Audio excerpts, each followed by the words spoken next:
Halo, Assalamualaikum. Welcome back di channel Keluarga Rahmawan dan di fanpage Bright Kids Study Club. Kita mau melanjutkan membahas buku Bu Pena jilid 5C, teman-teman ya, masih di tema 6. Oke, kita akan memasuki tema 6 subtema 3 ya. Ada di halaman 57 ya. Di sini nggak ada halamannya karena subtema baru ya, halaman 57 ini, subtema 3 ya. Oke, kita bahas. Ayo berlatih. Bacalah teks berikut dengan seksama, setelah itu kerjakan soalnya ya. Judulnya benda-benda konduktor. Pernahkah kamu merasakan panas pada gagang sendok stainless steel yang dimasukkan ke dalam cangkir berisi air panas? Mengapa gagang sendok menjadi panas? Gagang sendok menjadi panas karena terjadi perpindahan energi panas dari air panas ke gagang sendok. Energi panas berpindah dari benda yang bersuhu tinggi ke benda yang bersuhu rendah. Oke. Sendok merupakan salah satu benda konduktor. Konduktor adalah benda-benda yang dapat menghantarkan panas dengan baik. Sebaliknya, benda-benda penghantar panas yang buruk dinamakan isolator. Konduksi panas dapat terjadi pada benda padat dan cair dan gas. Namun dari ketiga wujud benda tersebut, benda padat lebih baik dalam menghantarkan panas. Perak, tembaga, dan aluminium merupakan contoh konduktor panas yang baik di antara semua logam. Sedangkan kayu, serat kain, plastik, kaca, dan fiberglass merupakan contoh konduktor panas yang buruk. Proses perpindahan energi panas yang terjadi pada konduktor dinamakan konduksi. Konduksi adalah perpindahan energi panas melalui zat tanpa disertai dengan perpindahan partikel zat.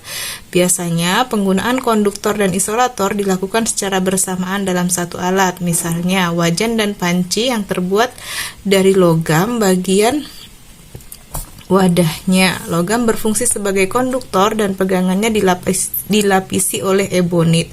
Ebonit berfungsi sebagai isolator. Penggunaan bahan isolator sebagai pelapis bahan konduktor bertujuan untuk melindungi pengguna alat agar aman dan terhindar dari luka bakar jika bersentuhan dengan bahan konduktor. Oke, kita bahas pertanyaannya ya. Ini pertanyaan di halaman 58 ya. Pertanyaan pertama, apa judul teks di atas? Judul teks di atas tadi adalah benda-benda konduktor ya. Lalu nomor 2, tuliskan kata kunci dari teks di atas, temukan artinya dengan menggunakan Kamus Besar Bahasa Indonesia atau KBBI. Buatlah kalimat menggunakan kata tersebut. Tuliskan dalam bentuk tabel seperti berikut. Baik. Di sini saya berikan beberapa kata kunci ya yang ada di bacaan tadi, di teks tadi. Yang pertama, kata kuncinya adalah stainless steel, maknanya baja nirkarat atau baja tahan karat. Contoh kalimatnya, sendok dan garpu makan terbuat dari stainless steel.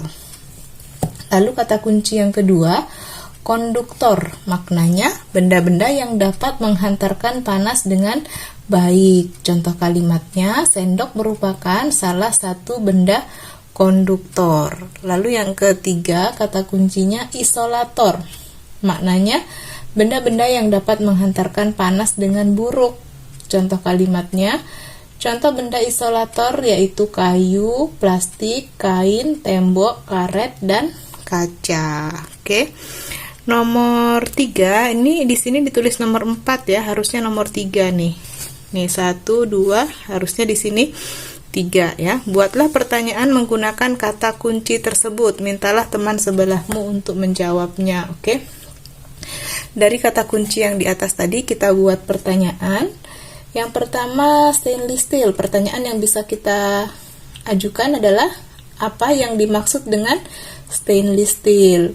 Lalu yang kedua, kata kunci kedua itu konduktor ya. Pertanyaan yang bisa kita buat adalah sebutkan salah satu contoh benda konduktor. Lalu yang ketiga, isolator. Pertanyaannya, sebutkan contoh benda-benda isolator. Oke.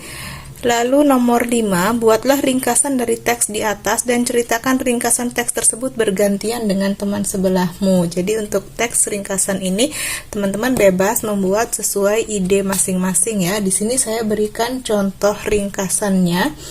Sendok merupakan salah satu benda konduktor. Konduktor adalah benda-benda yang dapat menghantarkan panas dengan baik. Sebaliknya, benda-benda penghantar panas yang buruk dinamakan isolator. Proses perpindahan energi panas yang terjadi pada konduktor dinamakan konduksi.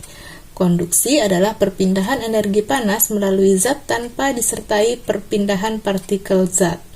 Logam berfungsi sebagai konduktor dan pegangannya dilapisi oleh ebonit. Ebonit berfungsi sebagai isolator yang bertujuan melindungi pengguna alat agar aman dan terhindar dari luka bakar akibat bersentuhan dengan bahan konduktor. Oke. Kita mau lanjut ya ke halaman 59. 59 ya, di sini ada materi tentang konduksi, konveksi, dan radiasi. Lalu kita diminta menjawab pertanyaan yang ada di halaman 59. Kita lihat. Pertanyaan pertama, apa syarat benda disebut konduktor dan isolator? Tuliskan masing-masing contohnya. Jadi, syarat benda yang disebut konduktor yaitu benda-benda yang dapat menghantarkan panas dengan baik. Contohnya sendok makan. Lalu syarat benda yang disebut isolator yaitu benda-benda yang tidak dapat menghantarkan panas dengan baik. Contohnya kayu, plastik, kain, tembok, dan karet ya. Kita lanjut ke nomor 2. Perhatikan aktivitas berikut. Gambar A menunjukkan seseorang sedang membuat teh hangat. Air panas digunakan berasal dari teko. Orang tersebut dapat memegang teko karena bahan yang menghambat kalor.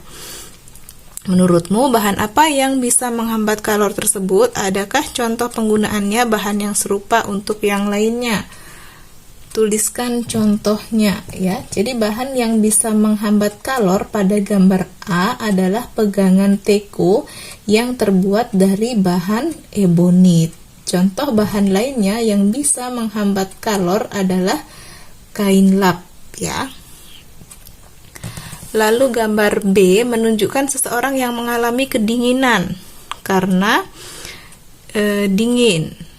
Orang tersebut membutuhkan panas untuk menghangatkan tubuh. Berdasarkan gambar, bagaimana cara orang tersebut dapat memperoleh panas?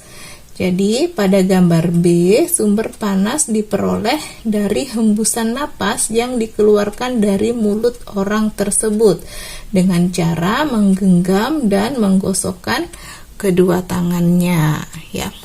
Untuk pertanyaan nomor 3, amati kegiatan yang berkaitan dengan kalor di sekitarmu. Bagaimana cara perpindahan kalor yang terjadi pada kegiatan tersebut? Tuliskan dalam bentuk laporan singkat di kertas tugasmu. Untuk nomor 3 ini, teman-teman bisa menuliskan sesuai pengalaman yang teman-teman miliki ya. Misalnya, kegiatan menjemur baju ya, menjemur pakaian yang basah setelah dijemur menjadi kering karena ada perpindahan kalor secara radiasi ya, perpindahan kalor dari sinar matahari secara radiasi itu boleh. Proses pembuatan garam juga boleh. Proses pembuatan garam memanfaatkan sinar matahari, yaitu perpindahan kalor secara radiasi juga. Oke, udah selesai ya pembahasan kita tadi dari halaman 57 sampai halaman 60 ya.